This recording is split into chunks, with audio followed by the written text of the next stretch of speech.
Olá, eu sou Tassiana Bernardi, consultora de Feng Shui. E eu sou Camila Forbeck, arquiteta, e a gente vai conversar um pouco sobre o que é o Feng Shui e introduzir um pouquinho vocês nesse assunto. Tassi, se a gente pudesse descrever Feng Shui, como seria? Bom, literalmente, Feng Shui significa vento e água. É uma técnica de harmonização de ambientes, onde você não pode vê-la, mas você pode senti-la, assim como o vento. E ela é fluida como os movimentos da água. Entendi. Então, assim, é porque não fica objetivo, né? Se você aplica o Feng Shui dentro do ambiente, não necessariamente quem entrar lá vai saber, né? Isso não vai estar lá descrito. Entendi. E assim, quais são os princípios básicos de aplicação? São 4 princípios que a gente segue na Escola da Bússola. O princípio de equilíbrio do Yin Yang, os animais sagrados, que são animais míticos que concedem conforto e segurança, o Bagua e as 8 direções e os 5 elementos. Tá, assim, então vamos descrever um a um, tá? Yin Yang, o que é mais ou menos isso? Yin Yang são opostos, né? E eles não param de interagir entre si o tempo todo. E no Feng Shui, né, na aplicação no ambiente, ela é usada de que maneira? Você tem que ter a harmonia das cores, das texturas, da luminosidade e sombra, é um piso, um tapete, um piso frio. Esse jogo de misturas de sensações e de percepções que fique equilibrada. A gente conhece aquele símbolo, né, preto e branco, então a gente vê com essa clareza pelo próprio símbolo que ele é uma polaridade. E é muito interessante quando a gente traduz isso na arquitetura, luz e sombra, como você disse. Quando a gente trabalha numa arquitetura de varejo, por exemplo, a gente tem aquele conceito, luz de farmácia, né? O que é uma luz de farmácia? É a luz pasteurizada.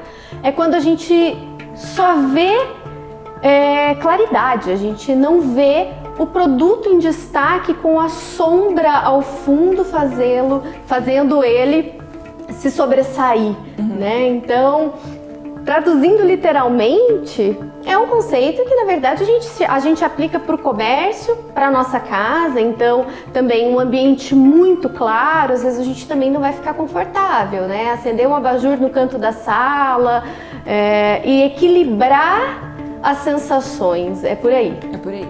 Legal. E o segundo item que você falou, animais sagrados. Falar assim, animais sagrados, parece algo tão místico, mas o que isso tem a ver com a nossa sensação dentro do ambiente? Os animais sagrados são animais míticos que concedem conforto e proteção. Eles são 5. Tem a serpente, o tigre, o dragão, a fênix e a tartaruga. E o que isso tem a ver com o nosso comportamento? Cada um desses animais, ele está ligado a um aspecto psicológico nosso. Então a tartaruga está ligada ao nosso lado mais vulnerável, as costas. O tigre está ligado ao nosso lado mais instintivo, mais agressivo. O dragão está ligado ao nosso lado mais refinado, mais intuitivo e equilibrado. E a fênix está ligada à nossa visão de futuro, visão de criatividade. Tá, você disse que são 5, e aí tem a serpente, que somos nós mesmos, né? Isso. Então, esses animais, pelo que você escreveu, estão posicionados ao nosso redor, vamos dizer assim. E então, assim, para levar isso para a arquitetura ou para o nosso comportamento, porque eu acho que tem muito a ver com neuroarquitetura, que é a nossa sensação dentro do espaço, o nosso comportamento em relação a ele. Por exemplo, quando a gente vai a um restaurante, eu dificilmente escolho uma mesa que deixa minhas costas para a entrada do restaurante. Mas dificilmente alguém escolhe uma posição dessa. Por quê? A tartaruga é o animal sagrado que as pessoas mais priorizam, que é a proteção nas costas. Todo mundo vai procurar uma proteção nas costas. E depois uma de um lado ou de outro, mas... também já observei isso. Às vezes sentar ao lado de um pilar também é algo que a gente se sente confortável dentro do ambiente. E a frente sempre livre. Você vai sempre querer olhar pela janela, pela porta, para ver as pessoas que estão entrando, saindo. Alguma questão também lá atrás dessa sensação, né? De vigiar rota de fuga, de sobrevivência, que é algo que está muito relacionado à neuroarquitetura. Até quando a gente vai comprar um imóvel, né? Sim. Tem muito essa questão, qual é a vista que eu tenho, né? Então a fênix livre, quando a gente tem uma vista livre, uma vista ampla, é o que a gente busca. Então, a fênix está ali. Então, na verdade, esses nomes, eles nada mais são do que aquilo que a gente intuitivamente busca quando a gente senta num restaurante, quando a gente vai dormir, que a gente também eu acho difícil alguém dormir gostoso e tranquilo, de maneira desprotegida, né? Você não tá ali confortável, totalmente desamparado, né? Sim. Interessante. E depois o baguá e as 8 direções. O que é o baguá? O baguá significa 8 direções. E essas 8 direções são 8 aspectos da nossa vida que é legal você dar uma atenção para elas, para você ter uma vida próspera. Então, são 8 direções, né? Norte, sul, leste, oeste. Tá. Então, o baguá, na verdade, são as coordenadas que a gente tem geográficas. Exato. Tá. É uma mistura disso com outras informações, mas basicamente isso. Cada uma dessas 8 direções possui um aspecto. Então, por exemplo, a região norte é uma região de introspecção, de missão. É uma região que é legal você pensar, refletir sobre a sua vida, né? Por que eu tô aqui? O que eu tô fazendo? Como que tá a minha vida?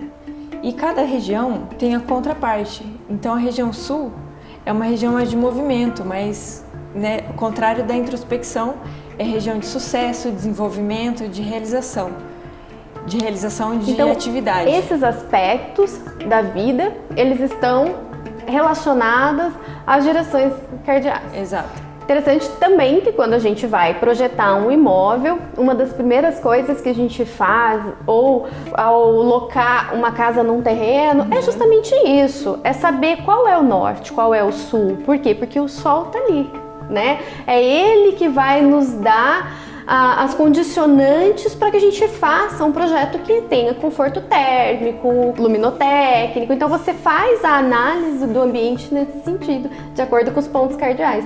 Então cada ponto ele tem necessariamente um aspecto.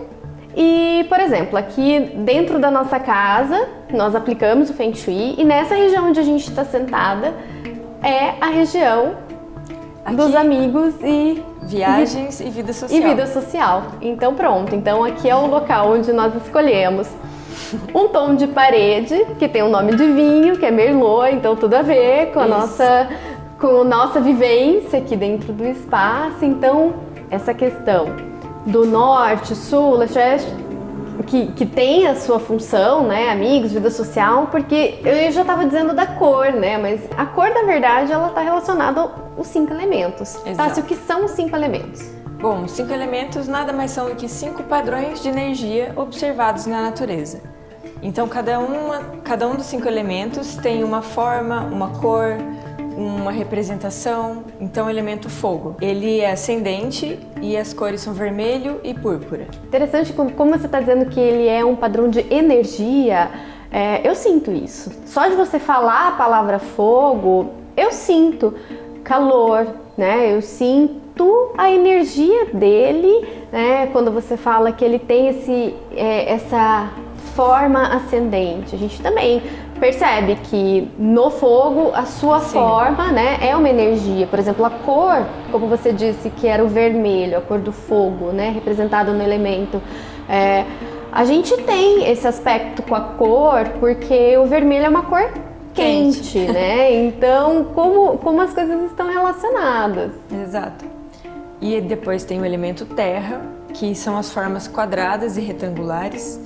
E as cores são os tons terrosos, passando por laranja, amarelo, palha, bege, areia. Interessante também descrever isso. Terra, a forma é retangular, né? Então eu sinto também que a forma, né, ela é estática, né? É estável, né? Estável, uma forma exato. mais retangular, ela é uma forma mais estável, que tem a ver terra. Terra, estabilidade.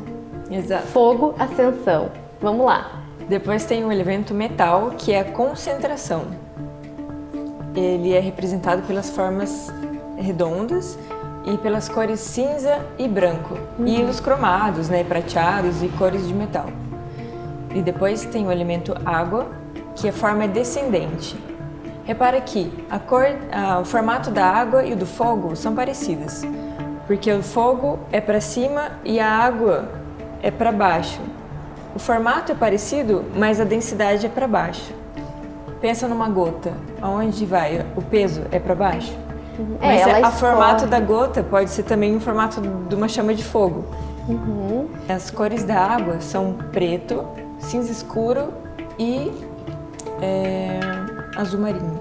Por Olha quê? só, não, porque quando fala água, eu já imaginei um azulzinho, né? Clarinho. Mas não, é o preto, É o preto. é a profundidade. É a profundidade. Eu sempre falo que em arquitetura, quando o pessoal sempre tem medo de usar o preto porque, nossa, meu ambiente vai ficar escuro. Claro, o preto ele traz para ele todas as, né? Ele não reproduz a cor, né? Ele até absorve elas. Então, mas ao mesmo tempo, o preto dá profundidade no olhar. Quando a gente quer um ambiente onde ele não venha chapado em você, se você aplica o preto, ele funciona como uma sombra.